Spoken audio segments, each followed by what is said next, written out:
Hey, creating a budget that truly works can be a stressful task, especially for beginners navigating the maze of personal finance. Now, many of us have never been shown how to budget, leaving us with questions like, how do you plan for groceries, irregular expenses, and unpredictable monthly costs? Things like, is it necessary to make drastic cuts so that you can save and pay off more debt? And should saving actually take precedence over debt repayment in your budget? So if you've ever found yourself confused and stressed about budgeting, rest assured you're not alone. Each of us on the Debt Free Dad podcast has faced the same exact challenges as you have. Now today, we're going to aim to demystify the process and answer the burning question of how can you actually create a budget that not only works, but also empowers you to alleviate financial stress and make significant strides in your financial journey. So join us today as we share insights and practical tips drawing from our experiences to guide you towards a stress-free financial life. Stay tuned. You're listening to the Debt Free Dad podcast with Brad Nelson. Brad and his co-hosts experience the anxiety of living paycheck to paycheck before learning the fundamentals of financial success. They are now on a mission to empower regular people to pay off their debt for good and enjoy happier, less stressful lives. Keep listening for inspirational interviews, tips, tricks, and practical advice to gain financial freedom. Hey, welcome to today's show. As I mentioned in the intro, we are going to be sharing some great tips today to help you reduce stress around creating your first budget. But we also have some great tools that have helped thousands of people here at Debt Free Dad save and pay off tens of millions of dollars. So if you want to take this a step further after today's show, I'll be sharing some of those tools here a little bit later on. So guys, we're talking about the swear word, the big bad B word, the budget today. I love the budget. I think we are in the minority when we say that. I know, right? Do you know how many people just hate that word? How many people just makes me hate feel so it? good. I know, right? Tons of people. Not It's people just who a money are- plan. Yeah, You plan your money. Not people who are not stressed over finances. Right, but for a lot of people, isn't a budget just for broke people? Isn't it just for people who are penny pinchers and cheap? No, It's not? no. Come on. That's what we hear. That's what they tell us. Like, when you go into a store, what's one of the first things that you will hear? Like, if you're buying furniture, I love this question from the salesperson. Well, are you on a budget? Does that mean I'm going to buy the cheapest one? Because that's what they are assuming, right? Do you have a budget in mind, or like, are you on a are you budget conscious? Like that implies that you're cheap, right? At least that's the feeling that I get from it. Budget rental car. Budget rental car, yes, perfect example. I was about to say we're not talking about a vacation here, right? Well, even same thing. Like if you're going to go on vacation, are you going to go on a budget vacation? Because that means inexpensive, right? It's one of those qualifying questions they teach you in sales school. Right. Qualify the customer, find out what their budget is. Yep. Find out if they're serious or not, if you should take time to spend time with them or just let them wander around the store looking by themselves. Right. I definitely had a job where we had very high-end clientele, essentially, and they taught us, like, do not say the word budget with these people. Like, Right. Yep. Exactly. But I can't tell you how many people, like I'm approaching 10, 11 years now being debt free. And when I share that I still do a budget, people are like, well, you're debt free. Like, why would you need to do a budget anymore? Well, it's like, how do you think I stayed debt free? But it's amazing to me how people feel like it's just not, you only have to do it for so long and then you're done. Yeah. But the reality is when you become debt free, you actually have more money. So you actually have to be more conscientious of what you're doing with it, because it'd be so easy to waste it on just a bunch of stuff. But Right. But guys, take us back, like when you guys first started. Can you remember your first couple of budgets? How did that go? Which it was a time? disaster. Right. I was excited. I got to play in spreadsheets. That was okay. Now, the first time I started off in spreadsheets and tried to do all these fancy things and it didn't work. About 3 months into it, I'm like, this is too much work, and gave up. Yeah.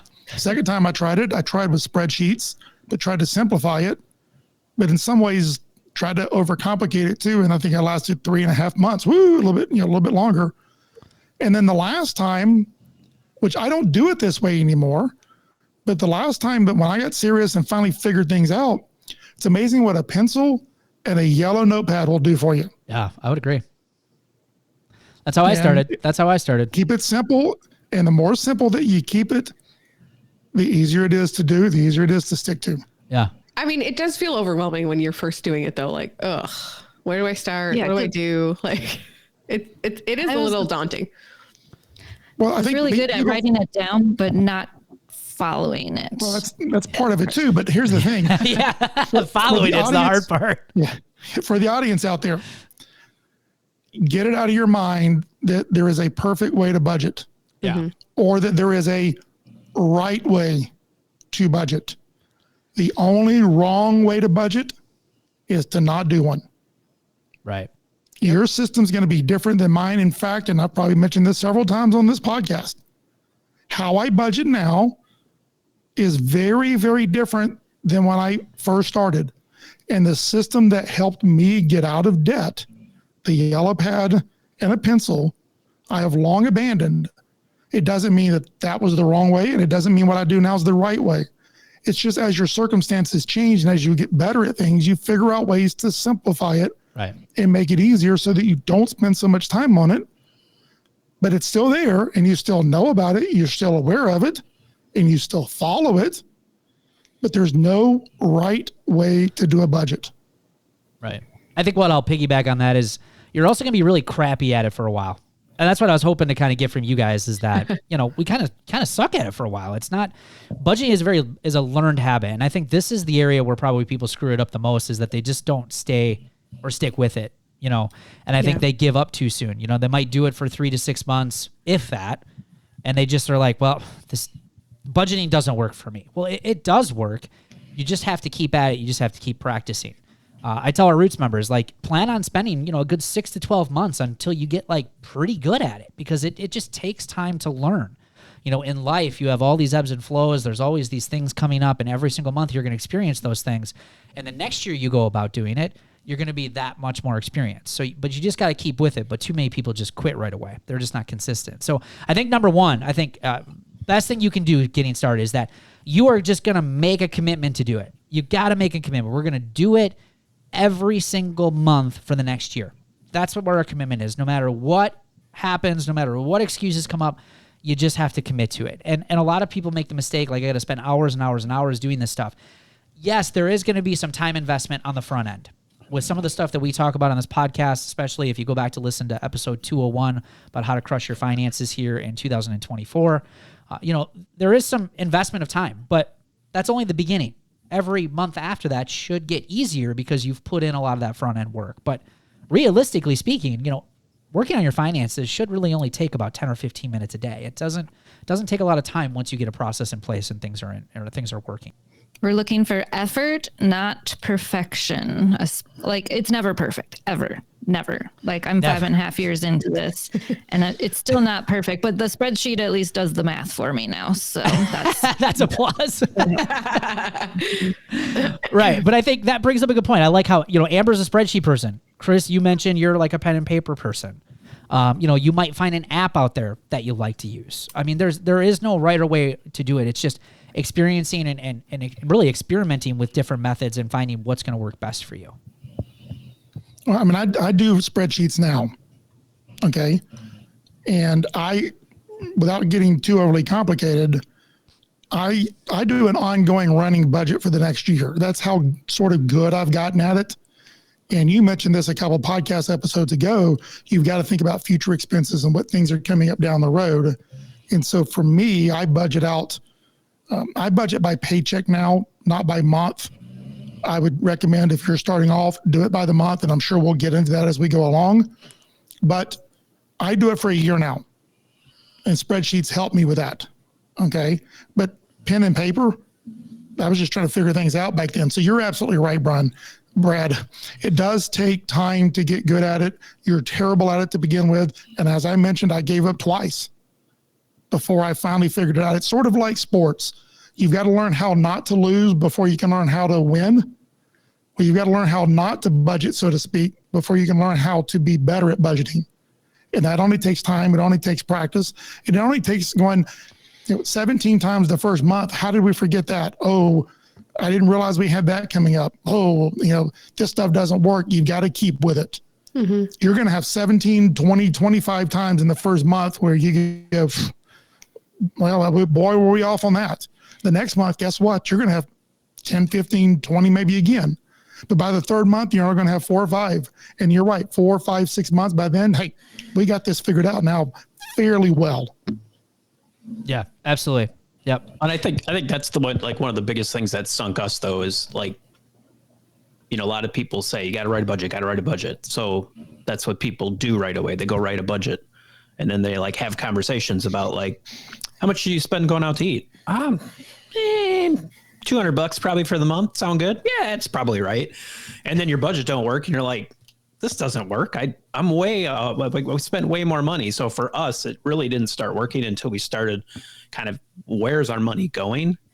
Like, what are we spending our money on? Because every time we would write a budget, it was just 100% unrealistic because we didn't know where our money was going. So when it was time to like budget for certain things, it was just silly conversations about what our feelings were, what we thought we were spending.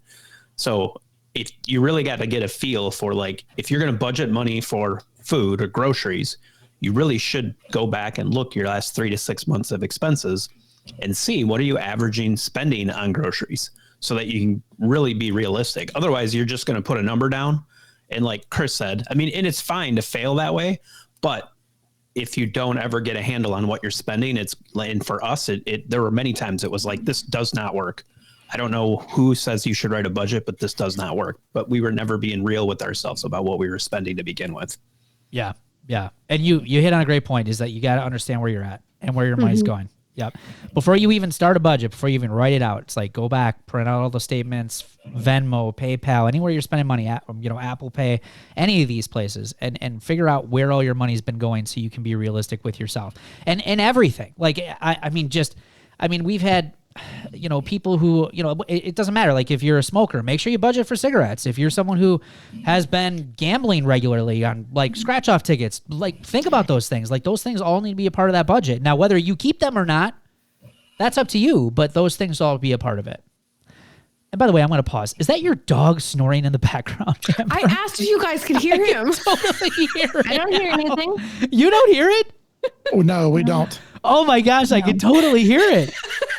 How am I the only one who can hear Clyde snoring? By the way, guys, if you're listening to this is how boring budgeting is. Clyde's even snoring. Clyde the dog. Snoring. Oh my gosh, too funny. Too funny.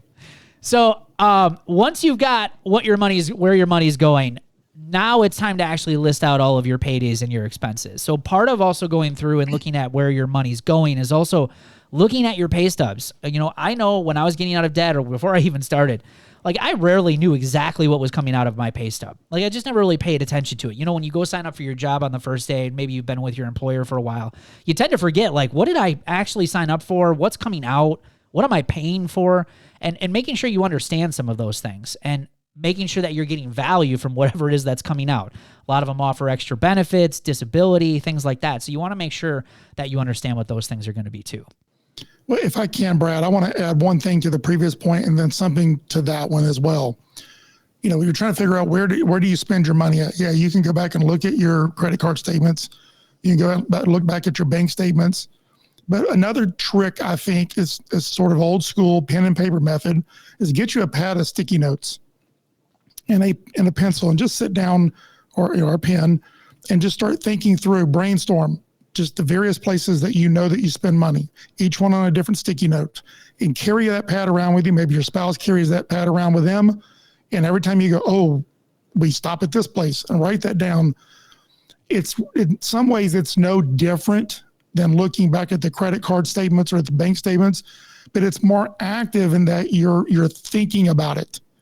Okay. And it helps you to become even more aware. But even then, when it comes to budgeting, you can take those sticky notes and spread them out and move them around to try to help you create maybe categories and to sort of see it a little bit different way. Now, in regards to the income, here's one thing I want to point out, is how you get paid, or how often you get paid, is something that you need to be aware of. If you get paid every month, a lot of teachers get paid that way, perhaps the easiest thing to budget, but the hardest budget to stick to when you get paid once a month. Now, if you get paid every or twice a month, say on the 1st and the 15th or the 15th and the 30th, you know that every month you're going to get 2 paychecks. So that's 24 paychecks a year, but every month in your budget, you're going to have 2 paychecks as part of your budget. Where things get a little bit hairy is when you get paid every 2 weeks. Every 2 weeks and twice a month are not the same thing. They're 2 different things. When you get paid every 2 weeks, well, let's do some math here. 52 weeks divided by 2 means you get 26 paychecks. Divide that by 12 months means you've got 2 months where you're going to get 3 paychecks. And being aware of that ahead of time and knowing when those are going to come. And so one of the things I used to do at the beginning of the year is write down every paycheck for me, every paycheck for my wife, so we could sort of map out where are the extra paychecks at, because she got paid every 2 weeks. And here's the cool thing, just to give this example real quick. If you will budget on 2 paychecks every month, it means 2 months out of the year, you've got an extra paycheck to put towards your emergency fund, to put towards paying off your debt, to put towards your vacation fund, your bigger emergency fund. It's extra found money when you know ahead of time that it's coming and you stop living paycheck to paycheck. It's the same thing when you get paid every week. Well, there's 52 paychecks. That means you're going to have 4 months that you get 5 paychecks. And know when those 4 months are going to be. And during those 4 months, you have an opportunity to put a whole paycheck of savings in the bank, emergency fund, pay off debt, whatever your goal is. Yeah, it's a great way to prioritize savings and put those necessities first too, right? So like the food, the mortgage, the rent, make sure those necessities are first, but also then you have the opportunity to save some money and pay yourself first, essentially. And that's why I like the planner, because you write down when your paycheck is going to deposit and then what are all the due dates for your bills. So you're also not, I was always the queen of floating payments, because I'm like, oh, it's due on the 15th, but I'm going to pay it the night of the 13th when it's due, and then hope and pray it doesn't miss the direct deposit. And so, yeah, just laying that all out is super helpful. And now, like, obviously that was 5.5 years ago that I started doing these crappy budgets. And now I spend like 10 minutes every morning kind of just checking it while I'm waking up and eating my breakfast of string cheese and Dr. Pepper before I start work. Delicious. Delicious. Breakfast of champions. But I want to go back to what you said, Amber, about prioritizing necessities first, because that is the area that you need to focus on first and foremost. And again, it's really important that you focus on your mortgage, your rent, your basic food necessities, your utilities, your transportation needs, things like prescriptions that you need, obviously on a monthly basis. You want to make sure all of those basic living expenses are taken care of first and foremost. And then you want to go through the rest of your expenses and then prioritize those. So any money left over after your necessities are covered, you want to go through and then assign the rest of your dollars to that in that order. Now, here's the thing. If you get to the end of the list and there's still stuff there and you don't have enough money to cover it, well, then that means the spending needs to stop, or we need to go back through those categories and figure out we need to adjust some things to be able to afford some of these things at the bottom of the list. So this is an area where you can start to say, okay, we have this much money to work with, and we have to live within this amount of money. We can't spend over it. We got to stick within this as best as we can. Other things that you can consider is, if you don't have enough money, is obviously looking for income producing activities. Maybe it's, I need to work an extra job for a little while. Maybe it's get a side hustle for a little while, something and anything to kind of make things better until we can maybe kick that second job where things are improved. So it's not second job for the rest of your life. It's just, what can I temporarily sacrifice right now in order to get us to a better place? But the key is necessities first, and then everything else after that. Then once you have your budget and your expenses listed, then it's all about totaling it up. All right. So you're going to total up all of your paydays. So what's your income coming in for the month? And they're going to total up all of your expenses. All right. And then you're just going to subtract the two. And that's either going to give you a negative number, which means that you're spending too much, or it's going to give you a positive number, which means that you have money left over. Now, at least me, I prefer like the zero-based budget method, where if there is leftover money, we need to give that money like a goal or some sort of purpose. All right. So whatever your priorities are for the year, maybe it's, saving more money, maybe it's paying down debt, but you got to give that money some sort of purpose. Otherwise it'll get spent, because of behaviors, habits, right? And we all like to have that extra money. But in my experience, at least, and I don't know about you guys here on the show, but in my experience, extra money never made it to the end of the month. And it never made it to a place where it actually benefited me. It usually just was wasted. I was like, what is this extra money you're talking about, and where can I find it? Well, a lot of people assume, well, if I've got money left over, I'll save it. Okay, well, if you've got money left over, go back up and put it as a savings line item, your emergency fund or vacation fund or sinking fund or retirement. Give it a name. Every dollar needs a name. All right, it's sort of like George Foreman's got George 1, George 2, George 3. Well, that dollar year for rent, that dollar year for rent, that dollar for year for rent. So your rent $1, your rent $2, your rent $3, and give everyone a name, so to speak. And no $1 is more important than the other. My father-in-law used to say, he was born and raised in Scotland. All right. Talk about thrifty people. Okay. Most thrifty person I've ever met in my life. But he used to say, it's sure easier to spend $1 than it is to make $1. And so you've got to treat every dollar extremely important. And that means you've got to give every one of them a name. Treat them like Clyde, your pet. Yeah, I would say for us, and this is an area where, for my wife, she does not like to zero-based budget. She doesn't like it where that's every dollar is accounted for, and there's she wants to have a little cush in the account every month, and that's just how we have always done it, and that's how we continue to do it. We just know. Now, we don't really spend that like we used to. I mean, years ago, we 100% would just blow that money and not care. But we don't really do that anymore. But we definitely don't. There is a little bit of a cushion every month where it's we know that there's quote unquote extra money that doesn't have a name, but for her own peace of mind, she's just that's what I want. I want it that way. It makes me feel comfortable. It makes me feel better. That's how we do it. So that's how we do it. So I don't know that there's any hard and fast rule that you got to do it, but 100% you can't use it. I mean, that's the big thing. I mean, you got to break the habit of looking at it as extra money and I'm going to go spend it on stuff. That's not what for us. That's not what it's there for. Yeah. So in essence, you've given it a name. It's called cushion. Yeah. Okay. It's what it is. Yeah. And that brings up two other points. One is that's your way of doing it. Mm-hmm. Exactly. Does that mean that everybody else should have one called cushion? No. But then it also brings up something that I don't know if we've got in our notes here, Brad, but it's probably important, is a lot of people out there have spouses. And they're saying, this is all great and wonderful, but how do I get my spouse on board? Well, Ryan just touched on it. You've got to have that communication.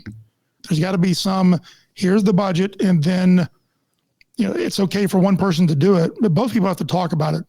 And if you're sort of the nerdy person, the numbers person, the spreadsheet person, it always helps to force the other person to look at it and force them to change something, even if you don't like it, because what you're doing is you're getting their input. And it comes back to something Katie said earlier. You can write a budget all day long, but if both of you don't agree to it and stick to it, it's never going to work. And so both people being on board, and a large part of that is you got to have a civil conversation. Okay, honey, you want to have a little bit of extra cushion in there? Well, we're going to build an item in our budget called cushion. And we both know what that's for, and we know that we can't spend it, but it's there to make her happy in this case, to make her more comfortable so that she's got buy-in. And I think, Ryan, that probably helps. Is that correct? Oh, yeah, for sure. I mean, that's just how that's how we got out of debt. It's how we still operate to this day. I mean, it's just what makes her happy, and happy wife, happy life. It's happy spouse, happy house. Let's do it that way. Is that the modern day version of it? I like Katie's version better. Because doesn't the husband get to be happy? Everybody should be happy. I love that.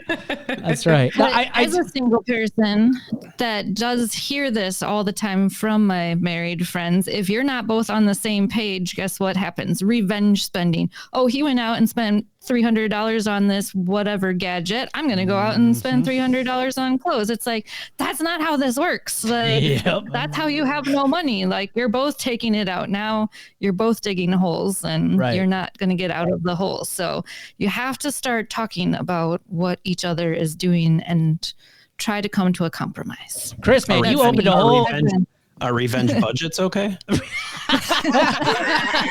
Hey, I'm just wondering, like, could I budget for next month? I'm just curious. I'm just asking. I just asking for a friend. That's just me, the single person. So this is what I hear. It's also like, I don't have kids, so I can tell you how to parent all day long, but it doesn't work that way either. So take it with a grain of salt. So yes, I opened up a can of worms, but it's an important discussion, I think, because the topic is how to create a budget that works. That works is the key words there, right? And if you're married and you have a spouse, you have, first of all, you're both not going to get 100% of what you want. If you both want 100% of what you want, it's going to be miserable, right? But you also got to realize that you both probably aren't going to compromise 50% either. Sometimes you're going to have to give a little bit more, and sometimes they're going to have to give a little bit more. And sometimes it takes time to work to that point. But communication goes a long way. Absolutely. Mm-hmm. Yep. And I think one thing I will add, and I don't want this to turn into a couple show here, is that listening to a podcast with your spouse about this is a great way to go about having that conversation, because it's not you two talking to each other and pointing the finger at each other. You're saying like, well, Katie said this and Chris said that, and Brad said this, and you're taking what we say and starting the conversation. And that's a great way to start it, because typically for most couples and most financial conversations, it's usually fighting and arguing because it's happening during crisis and it's not during a good situation. And that's why those conversations typically suck. Mm-hmm. So if you want a better one, use an episode or a podcast or any sort of financial, anything you get your hands on that's related to something you want to improve, and use that as a starting point and saying, okay, we're going to look at this, we're going to watch this, and then we're going to talk about it together. So it's a great way. You had a couple on just a few weeks ago from North Carolina who paid off $160,000. Yeah, Danny and Lori. Yeah.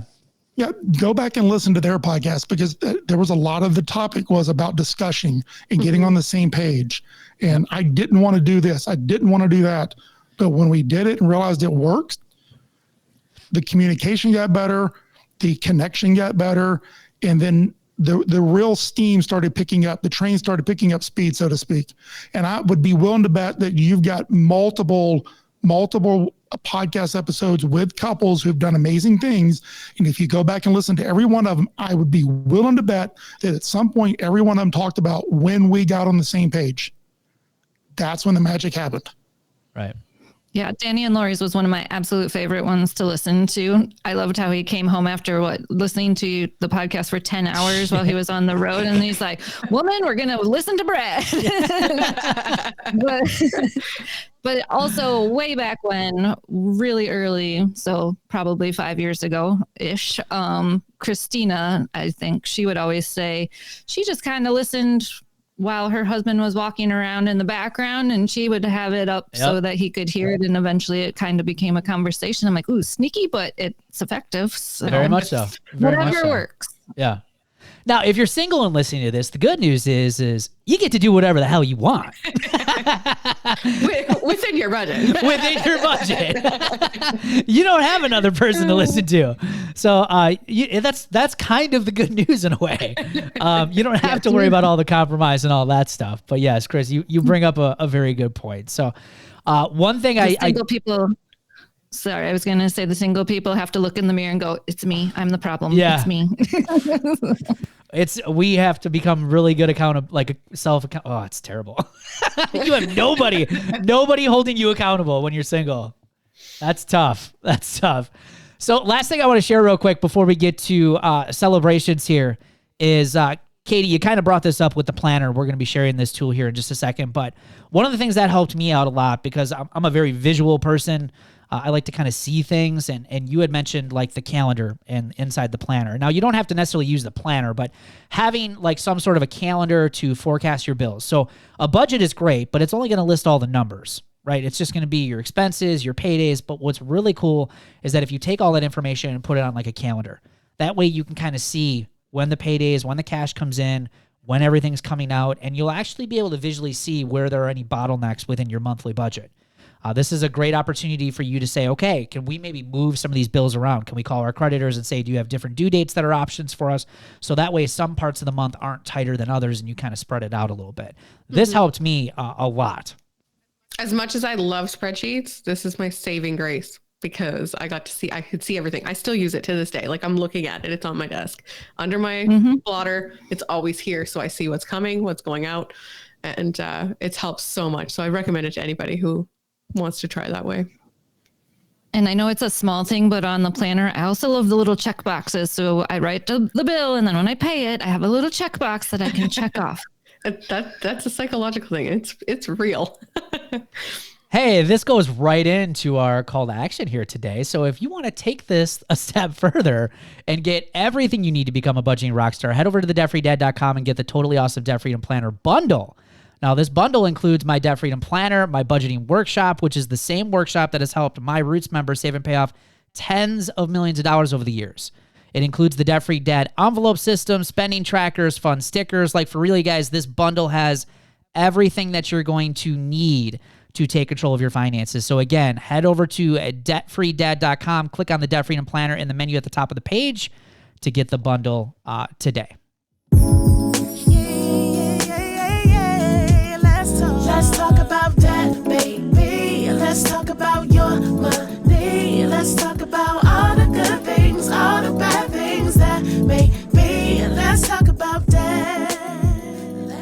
And that sound means it's time for the celebrations of the show. First, we have Susie Kramer-Meyer. I put $300 more in my emergency fund. Yeah, that's an awesome chunk of money. Great job, Susie. Congratulations to you. Aaron Hood.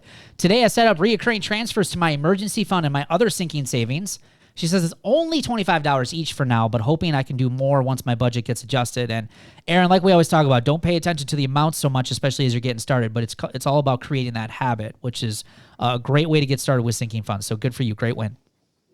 And Laura Plycart, I hope that I'm doing that correctly. She paid cash for a basement emergency. I'm assuming she had an emergency in her basement that needed to be fixed, and she paid cash for it.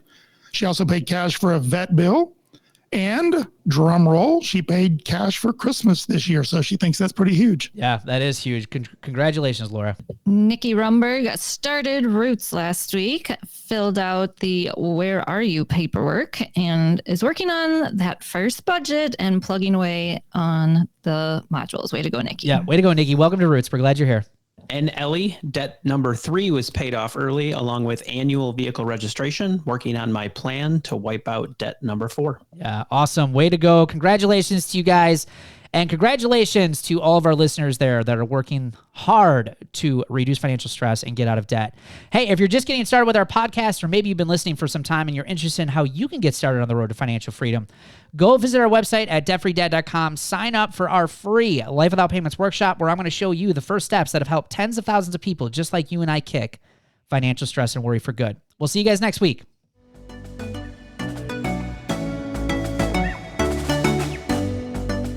Thanks for listening to the Debt Free Dad podcast. Connect with us on Facebook, TikTok, YouTube, and Instagram. Just search Debt Free Dad.